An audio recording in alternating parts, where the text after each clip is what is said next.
What do you think people feel? Great oratory allows transparency, the truth should be told in my soul.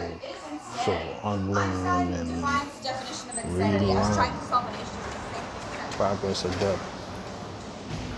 I want to share a story. I want to share a story with you as I find somewhere to sit and share it. Because I'm in this mall, in this plaza, a lot of activity going on. A lot of activity going on and a lot of energy that I need to avoid. So I'm gonna sit in this corner and explain this something, right? So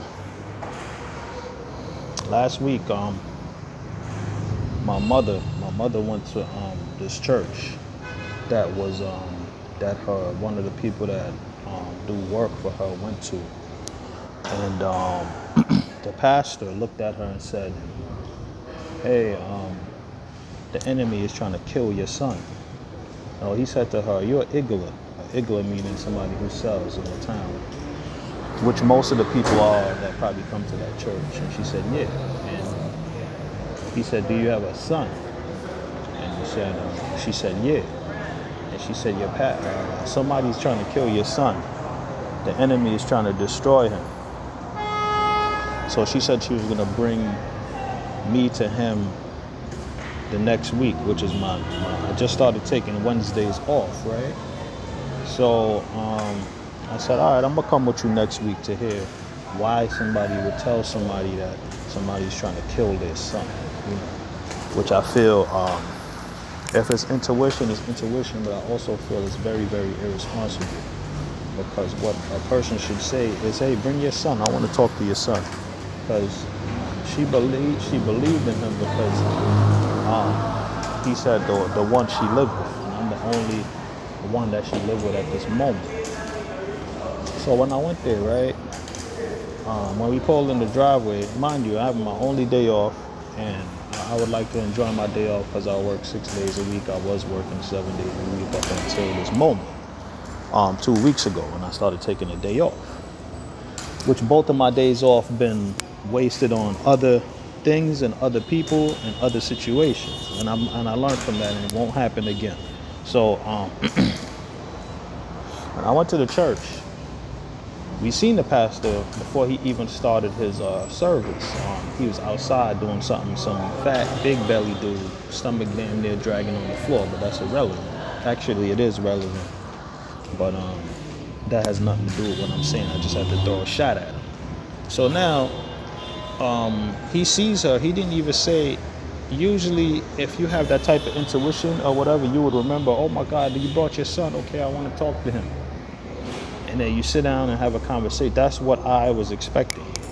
Because when you tell somebody things like that, that's something that you got to address right away, and when the person comes there. But of course, we went into the church and we had to wait for him to start his sermon, and I guess whatever the case may be. So before we started the sermon, we was, I guess they groomed the church people, talked to them, the new people. It was this mentally retarded or whatever girl that kept getting up and looking around like she was spooked out. I actually thought she was an actor, because I've been to a few churches, and the churches that I was there before, I felt like some of the people was put in place to do specific things, and certain things happened a certain way, and then certain people got touched and all that stuff. And I went into this church, I said, I don't want nobody to put their hands on me. I do not want no pastor to put their hands on me. I didn't go there for that. So as we're going through the motions, we're 1 hour in, almost 2 hours, right? So I'm like, when is this guy gonna come? I don't want to be here all day. I want to just talk to him. I didn't come here to sit in the church and do the things that they do. So because I'm not into that. So one of the guys that plays the piano, he got up and said, "Hey, listen," he specifically singled out me and another guy and said, "Hey, you guys have to worship better. You guys have to worship better. You can't just sit there with the bad body language, bad posture." And mind you, I have a headache, or my head was pulsating that day, and I didn't feel too well. So even if and that's not the excuse. Even if I didn't feel too well, I felt like a person of God shouldn't tell other people how to worship or try to single somebody out and say, hey, you should worship this way and you should show more expression. I figure that that's faking it. That's not real. So I feel like I should be able to express myself how I want to, be it this my first time there. You don't know if this is my first time in any church, period. I'm not programmed to worship. You know, people down here, it seems like they're programmed to worship and they have a certain setup in them and they're trained that when they go to the church, they have to put their hands up and they say Jesus 1,000 times. I'm not here to do that. That don't mean anything. That don't mean that I don't believe in anything or whatever the case may be. That just means my expression is a laid back expression and I just want to feel comfortable until I get to know what's going on. You're not going to tell me what to do. So I conformed a little bit. I started, hey, Jesus, all right, cool. You know, but I'm not going to hoot and holler and jump up and down, right? So when the Reverend actually came, which he came like, we got there at like 1.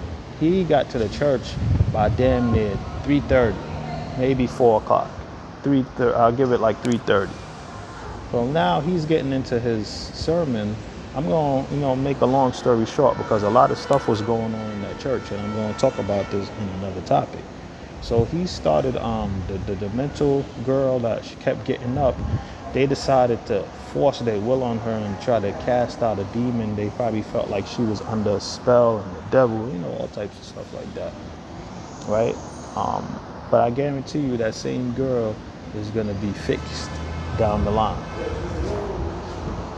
I feel like they do that type of stuff and they get that deep into it. So when the pastor now, he's going around, I notice he's picking certain people out. And I noticed this was a trend even in the other church where they will single out certain people and try to get them to commit to the church or worship or do certain things that they want them to do. And then they'll kind of indoctrinate them and try to tell them to come back, whatever. We already passed out and gave our offering and stuff like that. So make a long story short, he likes to touch people and that's how he prays for them. And he said that he cured people of, he took lizards out of people and eggs and a lizard hatched from an egg and a tadpole jumped out of a girl's mouth one time. But the girl flushed the tadpole, so they didn't get to keep it. But it's weird stuff. If that happened, that happened. But he was more into telling people what he's done for people and how much people who he saved and all that stuff. I don't care about that. If you've done that, then the work is there and the people will vouch for you. You don't have to tell people what you've done.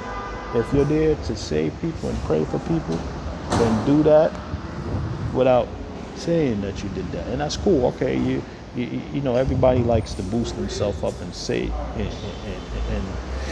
praise their own works, because as a barber I like to praise my works, but I like to praise my works on the social networks and stuff like that, or I like to advertise myself a certain way, right? So when he noticed me now, I noticed he did this to this girl.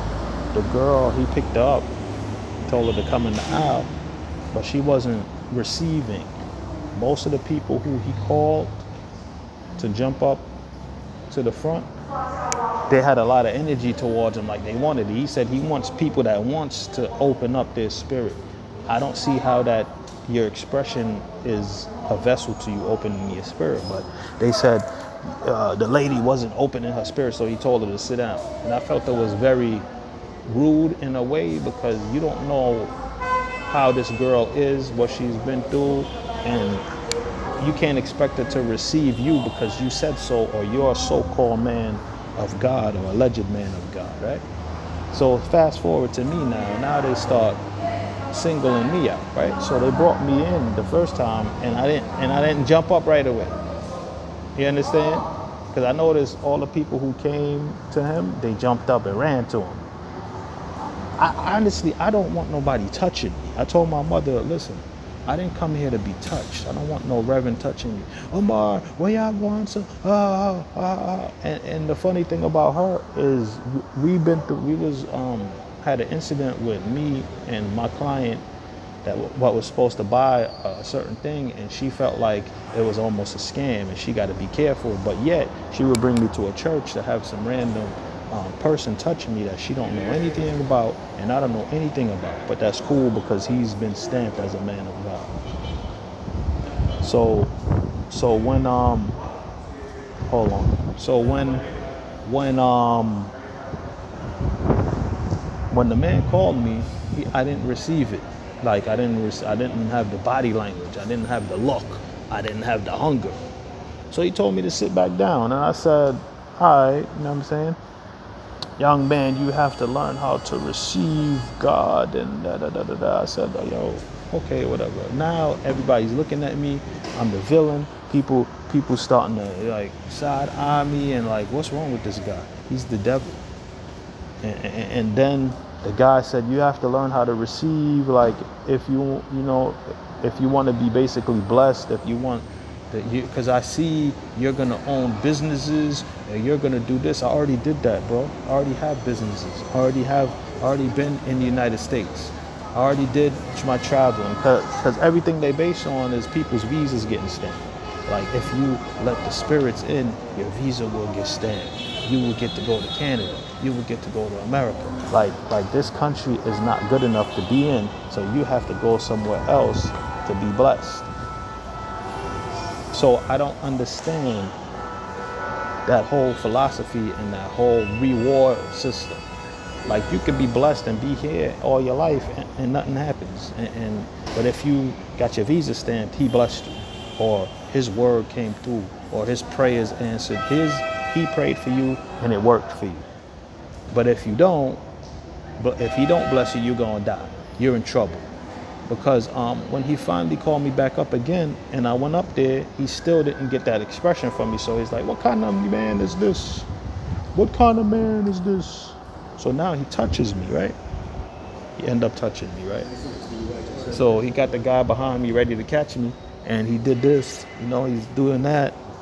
And he like, you feel it? And I'm like, no, I don't feel nothing. And he's like, he brought somebody else, and he touched the person, and she said she felt something, but he's like, what did you feel? And she didn't know how to describe what she felt. So I'm like, oh, look at this. Look at this nonsense. She don't know what she felt, but she felt something, right? So now he do it to me again. And he's basically asking me to feel something that I don't feel. So now he pushes me a little harder, like, we boom, boom, boom. And I'm like, he's like, you don't feel nothing now? I'm like, no, I don't feel nothing. I don't feel it. I don't feel nothing. They're like, sit down, young man. You don't know how to open your spirit. You're in trouble, young man. I said, trouble? Trouble? What do you mean trouble? Trouble from what? A bunch of people behind me, up ahead of me, whatever. So in the back of my mind, I'm like, trouble for what? I've been doing God's work from the day I've been born. And I do everything pure. I do everything with a willing heart, without trying to receive, and that's just me. That's my spirit. So how am I in trouble? If I'm in trouble, everybody else is in trouble. And I felt like I was probably one of the most pure people in that spot. But yet, everybody was looking at me as the devil, because I didn't know how to worship, and I didn't know how to open up my so-called spirit. So I was like, damn, I'm looking at people looking at me from the side. I'm like, damn, I got to get out of here. You understand? And I hear people, I ended up, because I had to call my kids. Now I've been in there from 1 o'clock all the way to 7 o'clock. Now it's 7 o'clock, 6 hours I'm in this spot. And my kids go to sleep at 7:30. So I'm in there all the way up to 7. So I had to call my kids. I ended up calling them. I ended up going outside telling my mother I'm leaving. And I tried to leave before, and she was keeping me in the spot, physically, like holding me down. I'm like, yo, I got to get out of here. This is not for me. This is not for me. They condemn me. They judge me, and they making me feel uncomfortable. I have to get out of here. But this is supposed to be church. And the pastor, he's a scammer. I think he's a scammer. He tells everybody the same thing. He tells everybody some story about what's going on in their life. Like nobody has problems. Like nobody is sick. Like nobody has health issues or family debts or people trying to keep them down and hold them back. You understand? He's telling me all types of nonsense. And I look at him. He obviously has a lot of health problems. He got a big ass belly. He's damn near 400 pounds. He can't move. But yet he's healing people. He's touching people. Something's wrong with that. And I had to get out of it. The proof to me is always in the pudding. The way how you look and take care of yourself also reflects. You could give energy. I'm not saying he can't, because everybody is a vessel. But you can't tell me that I'm not going to be blessed by you because you're so-called anointed. Anybody could be anointed. Anybody could catch the spirit. Anybody could have anything that they want or achieve if they put their mind to it. But he want to tell me that I'm in trouble because I don't know how to open up to his way like everybody else is opening up. You know, and I was very offended, and I was barking on my mother because she's trying to tell me the same thing. You're not doing this and you're not doing that. Who's he to tell me what I'm doing? Who is he to tell me what kind of life I'm gonna live? So because we're down here in Jamaica, we're condemned. She said, oh, because don't you notice everything we tried didn't work? What did we try didn't work? You own a business, I own a business, we're gonna own land, you have a house. Like, what didn't work?